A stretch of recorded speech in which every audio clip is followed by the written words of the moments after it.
ان مشرکین مکہ نے قبول کیا. انہوں نے کہا کہ آپ صادق ہیں، امین ہیں، آپ ایک بہترین شخصیت رکھنے والے ہم میں ہیں، آپ جو بات کہیں گے ہم اسے قبول کریں گے. تو جب انہوں نے کہا قولوا لا الہ الا اللہ تفلحون، تو وہاں بغاوت کر دی گئی، اور سب سے پہلے ان کے چچا نے ان کی طرف پتھر اچھالے اور خاک پھینکی.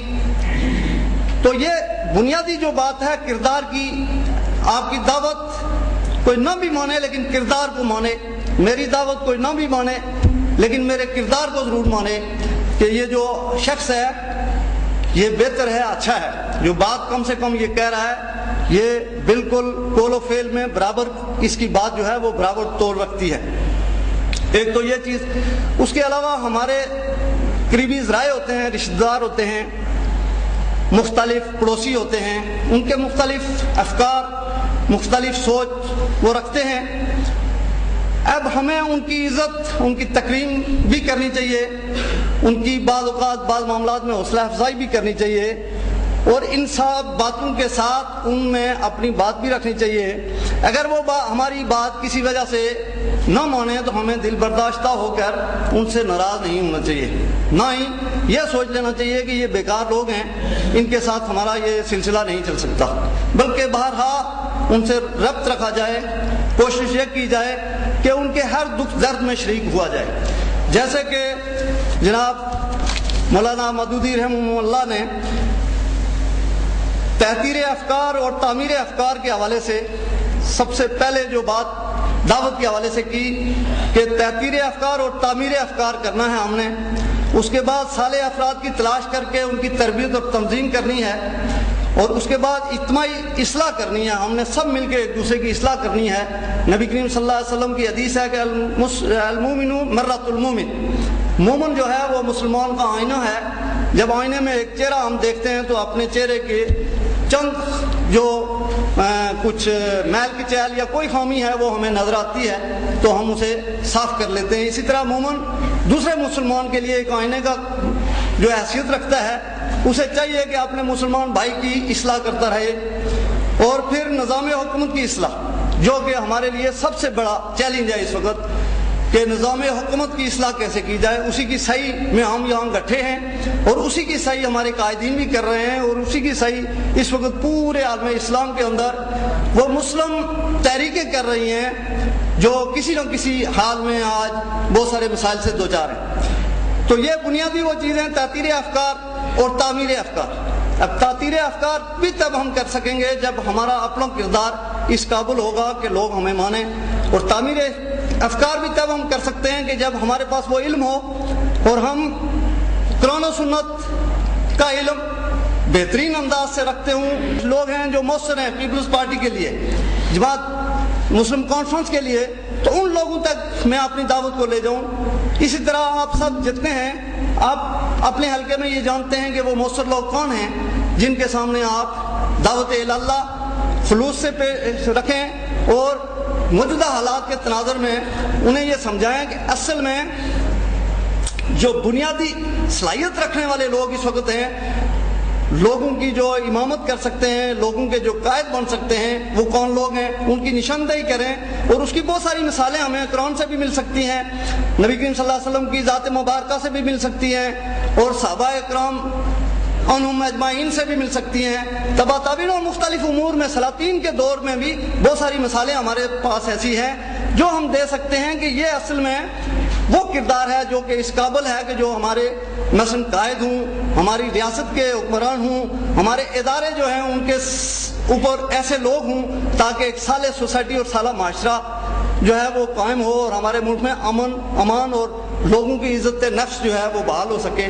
یہ بنیادی وہ چیزیں ہیں جن کو ہم مثال کے طور پہ پیش کر سکتے ہیں. جس طرح نبی کریم صلی اللہ علیہ وسلم ایک خاتون بوڑھیا راستے میں مل رہی، بوڑھی ہیں اور وہ ایک بوجھ اٹھائے ہوئے ہیں، وہ اٹھا کے چل نہیں سکتی ہیں، تو نبی کریم صلی اللہ علیہ وسلم نے وہ بوجھ اٹھا لیا. تو وہ خاتون کہتی ہیں بیٹا آپ بہت اچھے اور صالح معلوم ہوتے ہیں، اچھے انسان معلوم ہوتے ہیں. یہاں مکے میں ایک شخص محمد صلی اللہ علیہ وسلم کوئی سنا آیا ہے، وہ ایسی باتیں بتاتا ہے کہ لوگ بیٹھ جاتے ہیں، تم مجھ سے بچ کے رہنا.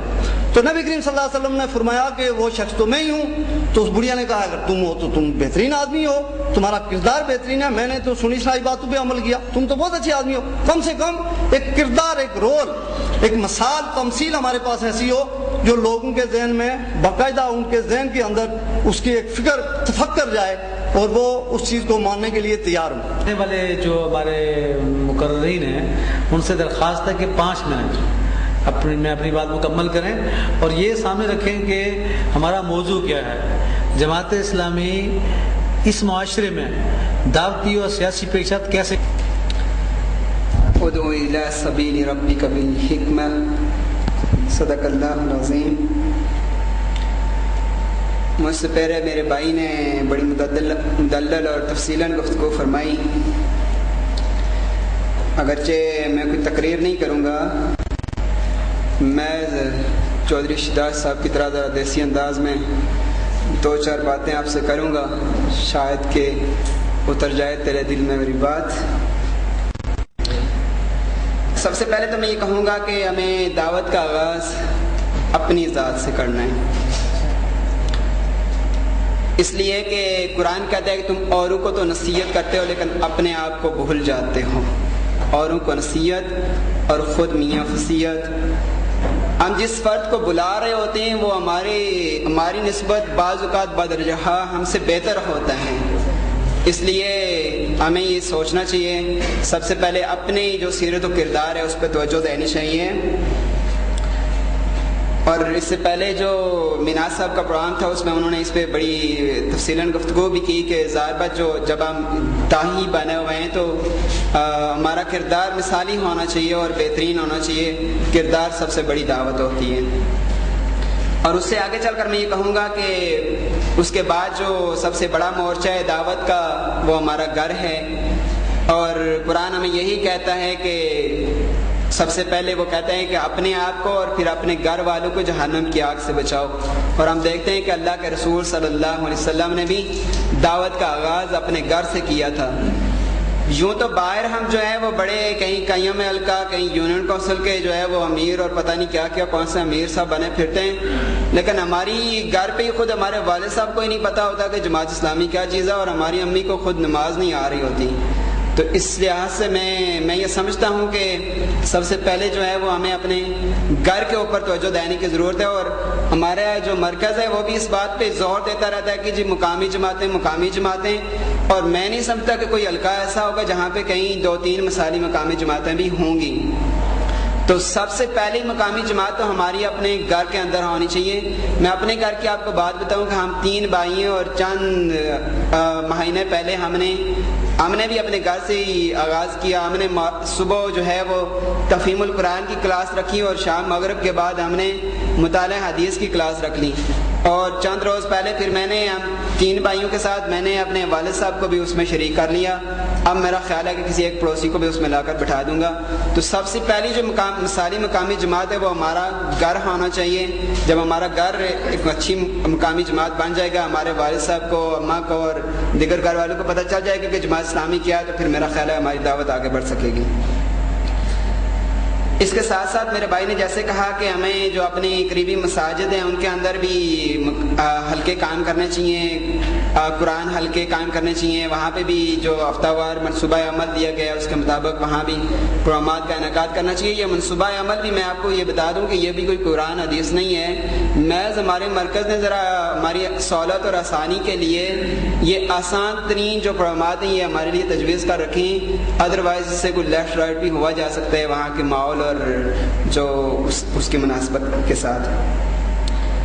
پھر یہ ہے کہ جیسے پہلے بھی کہا گیا کہ دعوت کو جو ہم دعوت دے رہے ہیں تو اس دعوت کو سب سے پہلے ہمارے اپنے لیے سمجھنا بہت ضروری ہے کہ ہم کیا سمجھا رہے ہیں. ہمارے پاس مطلب وہ الفاظ نہیں ہوتے اور نہ وہ مطلب وہ طریقہ کار ہمیں آ رہا ہوتا ہے جس کے ذریعے سے ہم لوگوں کو دعوت دیں. ہمیں خود اپنی تحریک کے ذرا ایک منٹ کے لیے خود اپنا جائزہ لیں کہ میں اور آپ جماعت کا لٹریچر کس قدر پڑھتے ہیں اور اس کے دستور. میں ابھی یہاں سے پوچھوں تو میرا خیال یہ ہے کہ ہم میں سے کوئی 2-3 ہی ہوں گے جنہوں نے جماعت کے دستور کا مطالعہ کیا ہوگا. اور دستور جماعت کا پہلی اور بنیادی چیز ہے. جب ہم خود اپنی جماعت کے بارے میں کچھ نہیں سمجھ پا رہے ہوتے ہیں تو دوسروں کو بھلا کیسے دعوت دیں گے؟ اس لیے اس دعوت کو سب سے پہلے جو ہے وہ خود اچھی طرح سے ٹھیک سمجھنا بہت ضروری ہے.